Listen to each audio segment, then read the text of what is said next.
1947 से पहले बिहार का किसान गरीब क्यों था?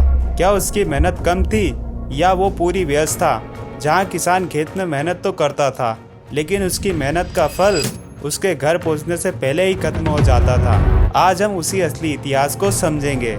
इस कहानी की शुरुआत होती है साल 1765 से। बक्सर के युद्ध के बाद ईस्ट इंडिया कंपनी को बंगाल, बिहार और उड़ीसा की दीवानी यानी लगान वसूलने का अधिकार मिल गया था। कई सालों तक अंग्रेज नई नई व्यवस्थाएं आजमाते रहे, क्योंकि अंग्रेजों का मकसद सिर्फ एक था, हर साल तय राजस्व उनके खजाने तक पहुंचना।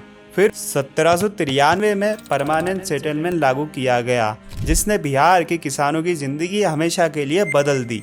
1793 में लॉर्ड कॉर्नवालिस ने स्थायी बंदोबस्त लागू किया। अंग्रेजों ने जमींदारों को बीच में रख दिया। अब जमींदार ही इलाके के मालिक जैसा बन गए थे। जमींदार हर साल सरकार को तय रकम देते और बदले में किसानों से मनमानी लगान वसूल करते। उन्हें लगान बढ़ाने का पूरा अधिकार था, चाहे फसल अच्छी हो या सूखा पड़े, लगान देना ही पड़ता था। अगर किसान लगान नहीं दे पाता तो उसकी जमीन जब्त कर ली जाती थी। यहीं से किसानों की सबसे बड़ी मुश्किल शुरू हुई और गरीबी का चक्र तेज हो गया। सभी किसान एक जैसे नहीं थे। कुछ किसान अपनी जमीन के मालिक थे, कुछ रियायत थे जिन्हें खेती करने का अधिकार मिला हुआ था, कुछ बटाईदार थे जो दूसरों की जमीन पर खेती करके फसल का तय हिस्सा मालिक को दे देते थे, और बड़ी संख्या में खेतियार मजदूर थे जिनके पास अपनी कोई जमीन नहीं होती थी। फसल कटने के बाद भी किसान की कमाई का बड़ा हिस्सा लगान चुकाने और कर्ज उतारने में चला जाता था। अगर फसल खराब हो जाती तो महाजन से कर्ज लेना पड़ता और ऊंचे ब्याज के चक्कर में कई परिवार उलझ जाते थे। यानी मेहनत तो किसान करता था, लेकिन कमाई का ज्यादातर हिस्सा उसके हाथ नहीं आता था। लेकिन पूरे बिहार के जिन इलाकों में किसानों को सबसे अधिक संघर्ष करना पड़ा, उनमें चंपारण भी शामिल था। यहाँ तिनकटिया प्रथा नाम की एक विवादित व्यवस्था चलती थी। किसानों को अपनी जमीन के लगभग 3/20 यानी करीब 15% हिस्से में अपनी मर्जी के खिलाफ नील की खेती करनी पड़ती थी। नील इंडिगो एक प्रकार का पौधा था जिससे नीला रंग बनाया जाता था। पुराने समय में यूरोप में कपड़े रंगने के लिए यहाँ बहुत महंगा और लोकप्रिय रंग था।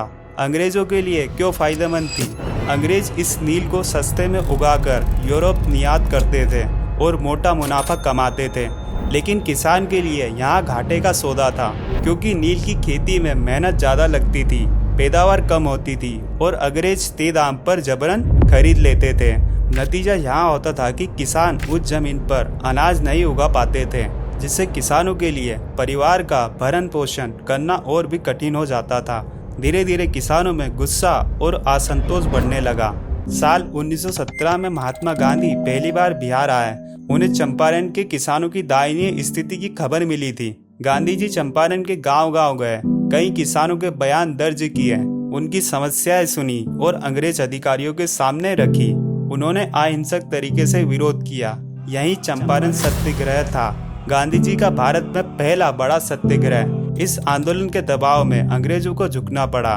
तिनकटिया प्रथा पर रोक लगी और पूरे देश का ध्यान बिहार के किसानों की ओर गया।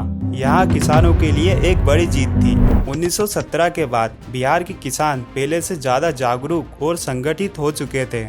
साल 1929 में स्वामी सहजानंद सरस्वती ने बिहार प्रांतीय किसान सभा की स्थापना की।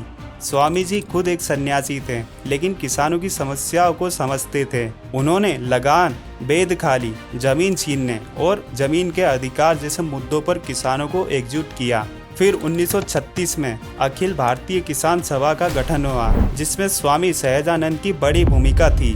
अब किसान अकेले अपने गांव की लड़ाई नहीं लड़ रहे थे, वे पूरे बिहार और देश स्तर पर संगठित होकर अपनी आवाज बुलंद कर रहे थे। 1936 के बाद किसानों की लड़ाई सिर्फ लगान और जमीन तक सीमित नहीं रह गई। साल 1942 में महात्मा गांधी ने भारत छोड़ो आंदोलन का आह्वान किया। बिहार इस आंदोलन का एक प्रमुख केंद्र बना। पटना, चंपारण, मुजफ्फरपुर, सारण, शाहबाद समेत कई जिलों में किसान, ग्रामीण, युवा और आम लोग बड़े पैमाने पर सड़कों पर उतरे। कई जगहों पर रेलवे लाइनें और संचार व्यवस्था को नुकसान पहुंचाया गया। इस तरह अंग्रेजी शासन को खुली चुनौती दी गई। अब किसान सिर्फ अपनी जमीन और लगान के लिए नहीं, बल्कि पूरे देश की आज़ादी के लिए लड़ रहे थे।